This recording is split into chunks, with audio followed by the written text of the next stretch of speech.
2025. The investigation revealed that the accused was a 14-year-old boy, a class 10th student who lived in the adjacent building. He had been planning to steal a cricket bat belonging to the Sahasra's young brother, a bat he deeply coveted but couldn't afford. According to Cyberwar Commissioner Avinash Mahanti, the boy had meticulously planned the theft a month in advance. He even drew a sketch of the house and wrote a note titled Mission Dawn, outlining his strategy. On the day of the incident, Sahasra was home alone watching television while her parents were at work and her brother was at school. The accused entered her house by jumping across the buildings and attempted to steal the bat from the kitchen.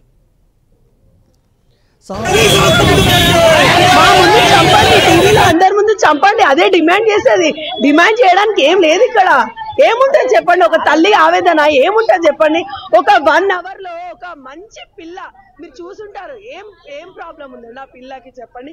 నేను ఎందుకు demand చేయకూడదు? ఏం problem ఉంది ఆ పిల్ల? నా పిల్లకి ఏమైనా తక్కువ చేశాను? చిన్నప్పటి నుంచి డబ్బులు పెట్టి అంత పెద్ద చేసుకొని ఎందుకు ఊరుకోవాలండి? ఆ అబ్బాయి అట్లా చేస్తుంటారు. అట్లీస్ట్ ఒక చిన్న బ్యాట్ కోసం చేస్తారా? రేపు చిన్న చాక్లెట్ కోసం కూడా చేస్తారని వదిలేస్తారా? తల్లిదండ్రులకు కూడా శిక్షించాలండి. ఎందుకంటే సార్ చెప్పారు కదా, సెల్ తెచ్చుకున్నాడు అప్పుడు అడిగారంట, అంటే అప్పుడే దండించుండి చాలా ఘోరంగా చేసుంటే గనక ఇప్పుడు ఇంత అయ్యేవాడు కాదేమో అని నేను అనుకుంటున్నానండి. ఖచ్చితంగా పేరెంట్స్ కూడా ఉంటుంది, పేరెంట్స్ కూడా శిక్షించాలి.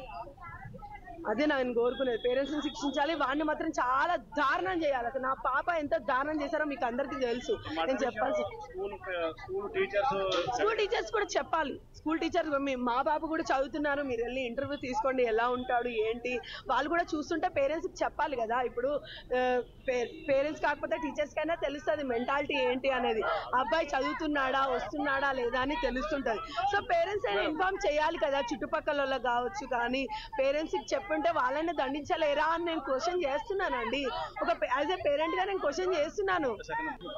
మా ముందు చంపండి, టీవీలో అందరి ముందు చంపండి అదే డిమాండ్ చేసేది. డిమాండ్ చేయడానికి ఏం లేదు ఇక్కడ. ఏముంటది చెప్పండి, ఒక తల్లి ఆవేదన ఏముంటది చెప్పండి. ఒక 1 అవర్ లో ఒక మంచి పిల్ల మీరు చూసుంటారు. ఏం ప్రాబ్లం ఉంది నా పిల్లకి చెప్పండి. నేను ఎందుకు డిమాండ్ చేయకూడదు? ఏం ప్రాబ్లం ఉంది ఆ పిల్ల? నా పిల్లకి ఏమైనా తక్కువ చేశాను? చిన్నప్పటి నుంచి డబ్బులు పెట్టి అంత పెద్ద చేసుకొని ఎందుకు ఊరుకోవాలండి? ఆ అబ్బాయి అట్లా చేస్తుంటారు. అట్లీస్ట్ ఒక చిన్న బ్యాట్ కోసం చేస్తారా? రేపు చిన్న చాక్లెట్ కోసం కూడా చేస్తారని వదిలేస్తారా? తల్లిదండ్రులకు కూడా శిక్షించాలండి. ఎందుకంటే సార్ చెప్పారు కదా, సెల్ తెచ్చుకున్నాడు అప్పుడు అడిగారంట, అంటే అప్పుడే దండించుండి చాలా ఘోరంగా చేసుంటే గనక ఇప్పుడు ఇంత అయ్యేవాడు కాదేమో అని నేను అనుకుంటున్నానండి. ఖచ్చితంగా పేరెంట్స్ కూడా ఉంటుంది, పేరెంట్స్ కూడా శిక్షించాలి. అదే నేను కోరుకునేది, పేరెంట్స్ ని శిక్షించాలి. వాడిని మాత్రం చాలా దారుణం చేయాలి. అసలు నా పాప ఎంత దారుణం చేశారో మీకు అందరికీ తెలుసు. నేను చెప్పాల్సి స్కూల్ టీచర్స్ కూడా చెప్పాలి. స్కూల్ టీచర్స్ మా బాబు కూడా చదువుతున్నారు, మీరు వెళ్ళి ఇంటర్వ్యూ తీసుకోండి, ఎలా ఉంటాడు ఏంటి వాళ్ళు కూడా చూస్తుంటే పేరెంట్స్కి చెప్పాలి కదా. ఇప్పుడు పేరెంట్స్ కాకపోతే టీచర్స్ కైనా తెలుస్తుంది మెంటాలిటీ ఏంటి అనేది. అబ్బాయి చదువుతున్నాడా వస్తున్నాడా లేదా అని తెలుస్తుంటది. సో పేరెంట్స్ అయినా ఇన్ఫార్మ్ చేయాలి కదా, చుట్టుపక్కల కావచ్చు. కానీ పేరెంట్స్కి చెప్పుంటే వాళ్ళని దండించలేరా అని నేను క్వశ్చన్ చేస్తున్నానండి. ఒక యాజ్ ఏ పేరెంట్ గా నేను క్వశ్చన్ చేస్తున్నాను. మా ముందు చంపండి, టీవీలో అందరి ముందు చంపండి అదే డిమాండ్ చేసేది. డిమాండ్ చేయడానికి ఏం లేదు ఇక్కడ. ఏముంటది చెప్పండి, ఒక తల్లి ఆవేదన ఏముంటది చెప్పండి. ఒక 1 అవర్ లో ఒక మంచి పిల్ల మీరు చూసుంటారు. ఏం ప్రాబ్లం ఉంది నా పిల్లకి చెప్పండి. నేను ఎందుకు డిమాండ్ చేయకూడదు? ఏం ప్రాబ్లం ఉంది ఆ పిల్ల? నా పిల్లకి ఏమైనా తక్కువ చేశాను? చిన్నప్పటి నుంచి డబ్బులు పెట్టి అంత పెద్ద చేసుకొని ఎందుకు ఊరుకోవాలండి? ఆ అబ్బాయి అట్లా చేస్తుంటారు. అట్లీస్ట్ ఒక చిన్న ఈ తెలంగాణ రాష్ట్రంలో ఏదైతే సహస్ర అనే అమ్మాయిని చాలా కీలకంగా చాలా ఘోరమైన పరిస్థితుల్లో ఎవరైతే ఈ పక్కనున్న 2 పిల్లగాడు హత్య చేసిండు, మర్డర్ చేసిండు, దయచేసి మేము ఒకటే విజ్ఞప్తి చేస్తున్నాం ఈ రాష్ట్ర ప్రభుత్వానికి. ఎందుకంటే వాడు చాలా మంది అంటున్నారు వాడు మైనర్ ఉన్నాడు, వాడు తెలియక చేసిండు అంటున్నారు. వాడు మైనర్ కాదు, వాడి ఆలోచనలు మేజర్ ఉన్నాయి. కాబట్టి దయచేసి ఏదైతే శాసనం వాడు భూమి మీద లేకుండా చేసిండో ఈ రాష్ట్ర ప్రభుత్వం కూడా వాడిని భూమి మీద లేకుండా ఏదైతే ఈ శాస్త్ర తల్లిదండ్రులు ఉన్నారో వాళ్ళకి న్యాయం చేయాలని రాష్ట్ర ప్రభుత్వానికి నేను విజ్ఞప్తి చేస్తున్నా. ఎందుకంటే వాళ్ళు మారుమూల ప్రాంతాల నుంచి జహీరాబాద్ నుంచి ఇక్కడికి బతకడానికి వచ్చారు. ఎందుకు వచ్చారు? అక్కడ చదువుకోవడానికి, అక్కడ పని చేసుకోవడానికి కూలీ దొరకక పట్టణం వచ్చి బతుకమంటే కూడా ఇక్కడ కూడా రక్షణ లేకుండా పోతున్నదంటే ఇది ప్రభుత్వం ఆలోచించాలి. ఎందుకంటే ఈ రోజుల్లో ఆడపిల్ల రోడ్డు ఒక కాలేజీకి పోయి ఇంటికి వస్తుందో లేదన్న పరిస్థితుల్లో ఈ రోజు తల్లిదండ్రులు ఉన్నారు ఈ రాష్ట్రంలో. కాబట్టి దయచేసి ఈ రాష్ట్ర ప్రభుత్వం కూడా ఏదైతే ఈ మర్డర్లు జరుగుతున్నాయో మర్డర్లు చేసేవానికి సరైన శిక్షలు పడట్లేవు కాబట్టి ఇవి రెచ్చిపోతున్నారు. ఈ మర్డర్లు కానీ, హత్య కానీ, ఈ రేపిస్టులు కానీ ఈ రాష్ట్రంలో తప్పు చేసినోనికి శిక్ష పడట్లేదు కాబట్టి నిజమైన శిక్ష పడితే ఎదుటోడు కూడా అలర్ట్ అవుతాడు, ఎదుటోడు కూడా అయ్యో భయం అనేది ఉంటది. కాబట్టి ఈ న్యాయం జరగాలంటే వానికి ఈ రాష్ట్రం ప్రభుత్వం ఒక చట్టం తీసుకొచ్చి ఏదైతే దిశ ఘటనలో మనము వాళ్ళు తీసుకొచ్చి ఎన్కౌంటర్ చేసిరు అదే విధంగా వీళ్ళకి ఎన్కౌంటర్ చేసి వారికి ప్రోత్సహించిన కూడా జైలు శిక్ష పడాలి. అప్పుడే ఈ రాష్ట్ర ప్రభుత్వాన్ని కానీ ఈ ఏదైతే ఇవి తల్లిదండ్రులు ఉన్నారో వాళ్ళకి న్యాయం జరుగుతుంది. ఈ తెలంగాణ రాష్ట్రంలో ఏదైతే సహస్ర అనే అమ్మాయిని చాలా కీలకంగా చాలా ఘోరమైన పరిస్థితుల్లో ఎవరైతే ఈ పక్కనున్న 2 పిల్లగాడు హత్య చేసిండు, మర్డర్ చేసిండు. దయచేసి మేము ఒకటే విజ్ఞప్తి చేస్తున్నాం ఈ రాష్ట్ర ప్రభుత్వానికి. ఎందుకంటే వాడు చాలా మంది అంటున్నారు వాడు మైనర్ ఉన్నాడు, వాడు తెలియక చేసిన అంటున్నారు. వాడు మైనర్ కాదు, వాడి ఆలోచనలు మేజర్ ఉన్నాయి. కాబట్టి దయచేసి ఏదైతే సాహసం వాడు భూమి మీద లేకుండా చేసిండో ఈ రాష్ట్ర ప్రభుత్వం కూడా వాడిని భూమి మీద లేకుండా ఏదైతే ఈ శాస్త్ర తల్లిదండ్రులు ఉన్నారో వాళ్ళకి న్యాయం చేయాలని రాష్ట్ర ప్రభుత్వానికి నేను విజ్ఞప్తి చేస్తున్నా. ఎందుకంటే వాళ్ళు మారుమూల ప్రాంతాల నుంచి జహీరాబాద్ నుంచి ఇక్కడికి బతకడానికి వచ్చారు. ఎందుకు వచ్చారు? అక్కడ చదువుకోవడానికి, అక్కడ పని చేసుకోవడానికి కూలీ దొరకక పట్టణంలో వచ్చి బతుకమంటే కూడా ఇక్కడ కూడా రక్షణ లేకుండా పోతున్నదంటే ఇది ప్రభుత్వం ఆలోచించాలి. ఎందుకంటే ఈ రోజుల్లో ఆడపిల్ల రోడ్డు ఒక కాలేజీకి పోయి ఇంటికి వస్తుందో లేదన్న పరిస్థితుల్లో ఈ రోజు తల్లిదండ్రులు ఉన్నారు ఈ రాష్ట్రంలో. కాబట్టి దయచేసి ఈ రాష్ట్ర ప్రభుత్వం కూడా ఏదైతే ఈ మర్డర్లు జరుగుతున్నాయో మర్డర్లు చేసేవానికి సరైన శిక్షలు పడట్లేవు కాబట్టి ఇవి రెచ్చిపోతున్నారు. ఈ మర్డర్లు కానీ, హత్య కానీ, ఈ రేపిస్టులు కానీ ఈ రాష్ట్రంలో తప్పు చేసినోనికి శిక్ష పడట్లేదు కాబట్టి నిజమైన శిక్ష పడితే ఎదుటోడు కూడా అలర్ట్ అవుతాడు, ఎదుటోడు కూడా అయ్యో భయం అనేది ఉంటది. కాబట్టి ఈ న్యాయం జరగాలంటే వానికి ఈ రాష్ట్రం ప్రభుత్వం ఒక చట్టం తీసుకొచ్చి ఏదైతే దిశ ఘటనలో మనము వాళ్ళు తీసుకొచ్చి ఎన్కౌంటర్ చేసిరు అదే విధంగా వీళ్ళకి ఎన్కౌంటర్ చేసి వారికి ప్రోత్సహించిన కూడా జైలు శిక్ష పడాలి. అప్పుడే ఈ రాష్ట్ర ప్రభుత్వాన్ని కానీ ఈ ఏదైతే ఇవి తల్లిదండ్రులు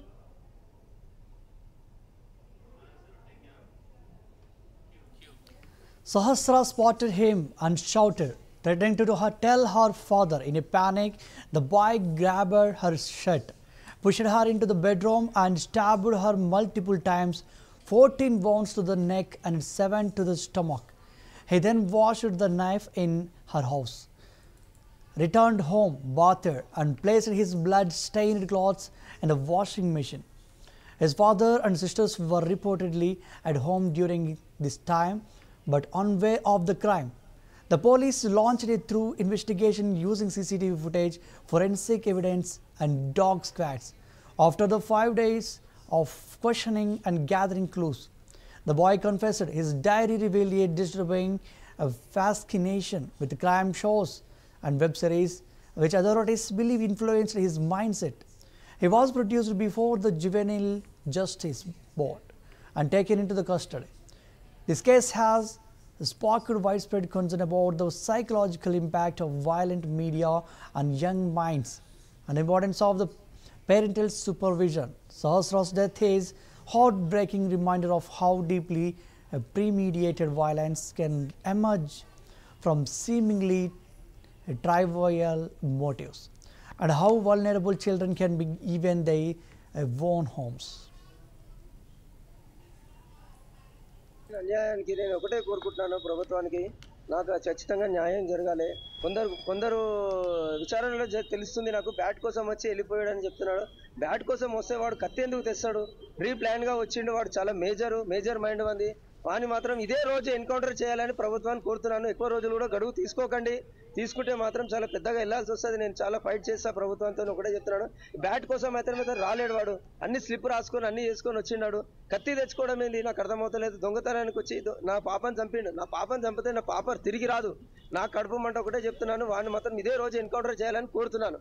కాల్ చేయండి, వాడిని నిలదీసి పెట్రోల్ వేసి కాల్ చేయండి సార్, ఒకటే చెప్తున్నాను ప్రభుత్వానికి చట్టానికి నా విజ్ఞప్తి ఇదే. ఇంకా నేను ఇంట్లోకి వెళ్ళలేదు, నాకు తెలియదు. ఇంట్లోకి వెళ్తే తెలుస్తుంది నాకు. ఆడుకునేవాడు అంటే మా బాబు ఆడుకునేవాడు. మా పాపతో ఇప్పుడు మా పాప వెళ్ళేది కిందనే ఆడుకుంటా. మా ఓనర్ వాళ్ళ పిల్లలతోనే ఆడుకుంటుంది మా పాప తప్ప వేరే వాళ్ళతో ఎక్కువ వెళ్ళదు. మా ఇంటికి వచ్చేవాడంటే నేను లేనప్పుడు తెలియదు సార్. ఎందుకంటే నా బాబుతో క్రికెట్ గ్రౌండ్ గల్లీలోనే ఆడతాడు. ఒక్కోసారి గ్రౌండ్కి వెళ్తాడు.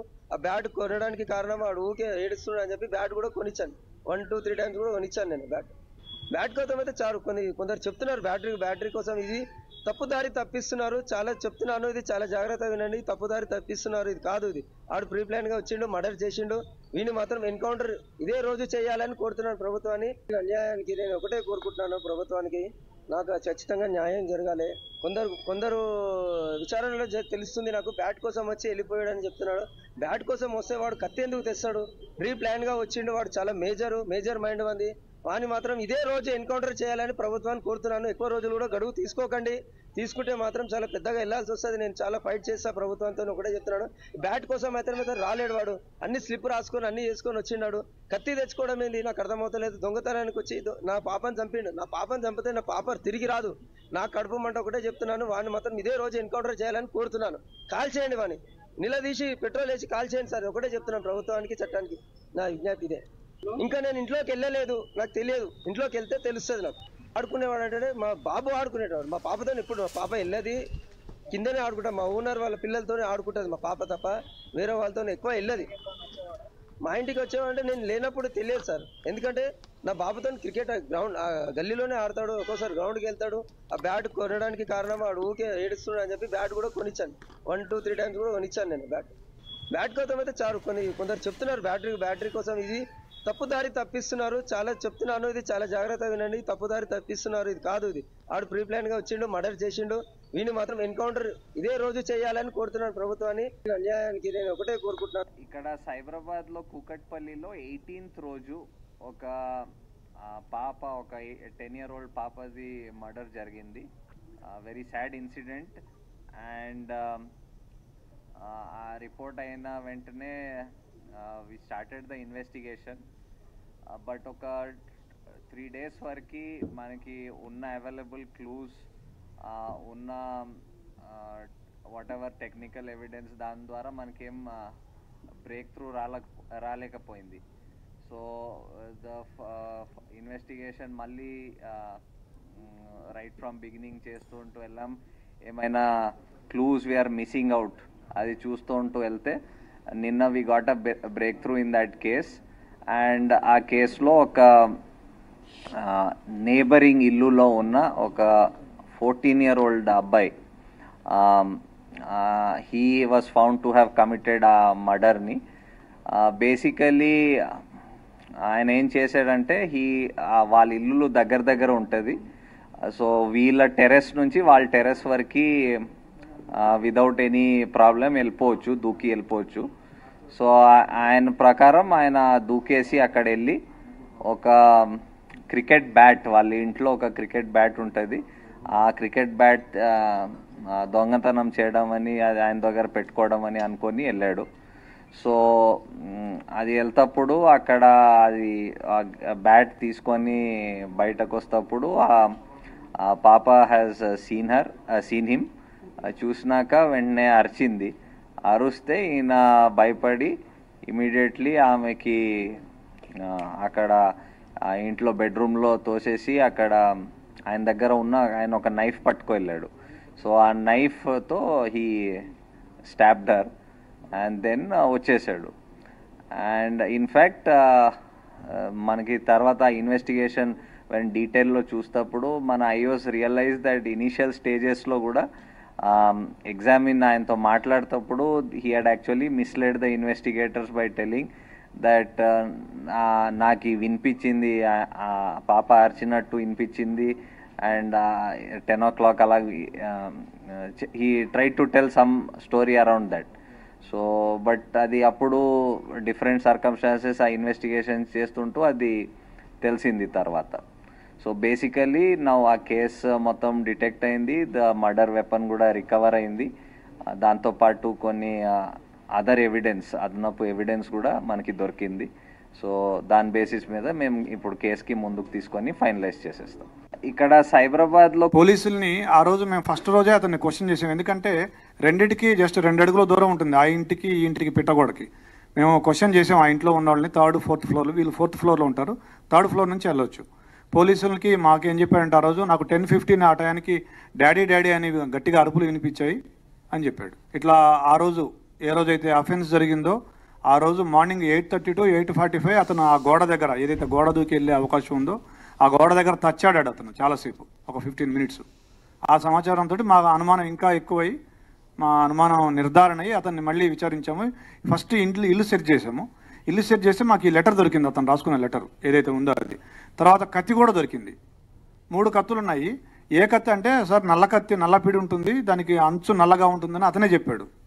ఆ కత్తి తీసుకొస్తే ఇదేం చూపించాడు. అతను అఫెన్స్ చేయగానే ఆ కత్తి అక్కడే కడిగేసి గోడ దూకి మళ్ళీ ఇంట్లోకి వెళ్ళేటప్పుడు వాళ్ళ నాన్న సిస్టర్స్ ఉన్నారు, వాళ్ళు ఏమైనా చూస్తారేమో అని ఆరేసిన షర్ట్ తీసుకొని ఇట్లా అడ్డం పెట్టుకొని ఇంట్లోకి వెళ్ళి బాత్రూంలోకి వెళ్ళి స్నానం చేసి ఆ టీ-షర్టు ప్యాంటు 2 వాషింగ్ మెషిన్లో వేసాడు. But we found some slight blood on the clothes. We have called a special investigation team, forensic team. వాళ్ళు స్పెషల్ లైటింగ్, స్పెషల్ స్పెట్స్ వాడి they are able to found it. పోలీసుల్ని ఆ రోజు మేము first రోజే అతన్ని క్వశ్చన్ చేసాం, ఎందుకంటే రెండింటికి జస్ట్ 2 అడుగుల దూరం ఉంటుంది, ఆ ఇంటికి ఈ ఇంటికి పిట్టగోడకి. మేము క్వశ్చన్ చేసాం ఆ ఇంట్లో ఉన్న వాళ్ళని, 3rd 4th ఫ్లోర్లో, వీళ్ళు 4th ఫ్లోర్లో ఉంటారు, 3rd ఫ్లోర్ నుంచి వెళ్ళొచ్చు. పోలీసులకి మాకేం చెప్పాడంటే ఆ రోజు నాకు 10:15 ఆ టయానికి డాడీ డాడీ అని గట్టిగా అరుపులు వినిపించాయి అని చెప్పాడు. ఇట్లా ఆ రోజు ఏ రోజైతే అఫెన్స్ జరిగిందో ఆ రోజు మార్నింగ్ 8:30 to 8:45 అతను ఆ గోడ దగ్గర, ఏదైతే గోడ దూకి వెళ్ళే అవకాశం ఉందో ఆ గోడ దగ్గర తచ్చాడాడు అతను చాలాసేపు, ఒక 15 minutes. ఆ సమాచారంతో మా అనుమానం ఇంకా ఎక్కువై, మా అనుమానం నిర్ధారణ అయ్యి అతన్ని మళ్ళీ విచారించాము. ఫస్ట్ ఇల్లు సెర్చ్ చేసాము. ఇల్లు సెర్చ్ చేస్తే మాకు ఈ లెటర్ దొరికింది, అతను రాసుకున్న లెటర్ ఏదైతే ఉందో అది. తర్వాత కత్తి కూడా దొరికింది, 3 కత్తులు ఉన్నాయి. ఏ కత్తి అంటే, సార్ నల్ల కత్తి, నల్లపిడి ఉంటుంది, దానికి అంచు నల్లగా ఉంటుందని అతనే చెప్పాడు. ఆ కత్తి తీసుకొస్తే ఇదేం చూపించాడు. అతను అఫెన్స్ చేయగానే ఆ కత్తి అక్కడే కడిగేసి గోడ దూకి మళ్ళీ ఇంట్లోకి వెళ్ళేటప్పుడు వాళ్ళ నాన్న సిస్టర్స్ ఉన్నారు, వాళ్ళు ఏమైనా చూస్తారేమో అని ఆరేసిన షర్ట్ తీసుకొని ఇట్లా అడ్డం పెట్టుకొని ఇంట్లోకి వెళ్ళి బాత్రూంలోకి వెళ్ళి స్నానం చేసి ఆ టీ-షర్టు ప్యాంటు 2 వాషింగ్ మెషిన్లో వేసాడు. But we found some slight blood on the clothes. We have called a special investigation team, forensic team. వాళ్ళు స్పెషల్ లైటింగ్, స్పెషల్ స్పెట్స్ వాడి they are able to found it. పోలీసుల్ని ఆ రోజు మేము first రోజే అతన్ని క్వశ్చన్ చేసాం, ఎందుకంటే రెండింటికి జస్ట్ 2 అడుగుల దూరం ఉంటుంది, ఆ ఇంటికి ఈ ఇంటికి పిట్టగోడకి. మేము క్వశ్చన్ చేసాం ఆ ఇంట్లో ఉన్న వాళ్ళని, 3rd 4th ఫ్లోర్లో, వీళ్ళు 4th ఫ్లోర్లో ఉంటారు, 3rd ఫ్లోర్ నుంచి వెళ్ళొచ్చు. పోలీసులకి మాకేం చెప్పాడంటే ఆ రోజు నాకు 10:15 ఆ టయానికి డాడీ డాడీ అని గట్టిగా అరుపులు వినిపించాయి అని చెప్పాడు. ఇట్లా ఆ రోజు ఏ రోజైతే అఫెన్స్ జరిగిందో ఆ రోజు మార్నింగ్ 8:30 to 8:45 అతను ఆ గోడ దగ్గర, ఏదైతే గోడ దూకి వెళ్ళే అవకాశం ఉందో ఆ గోడ దగ్గర తచ్చాడాడు అతను చాలాసేపు, ఒక 15 minutes. ఆ సమాచారంతో మా అనుమానం ఇంకా ఎక్కువై, మా అనుమానం నిర్ధారణ అయ్యి అతన్ని మళ్ళీ విచారించాము. ఫస్ట్ ఇల్లు సెర్చ్ చేసాము. ఇల్లు సెర్చ్ చేస్తే మాకు ఈ లెటర్ దొరికింది, అతను రాసుకున్న లెటర్ ఏదైతే ఉందో అది. తర్వాత కత్తి కూడా దొరికింది, 3 కత్తులు ఉన్నాయి. ఏ కత్తి అంటే, సార్ నల్ల కత్తి, నల్లపిడి ఉంటుంది, దానికి అంచు నల్లగా ఉంటుందని అతనే చెప్పాడు. ఆ కత్తి తీసుకొస్తే ఇదేం చూపించాడు. అతను అఫెన్స్ చేయగానే ఆ కత్తి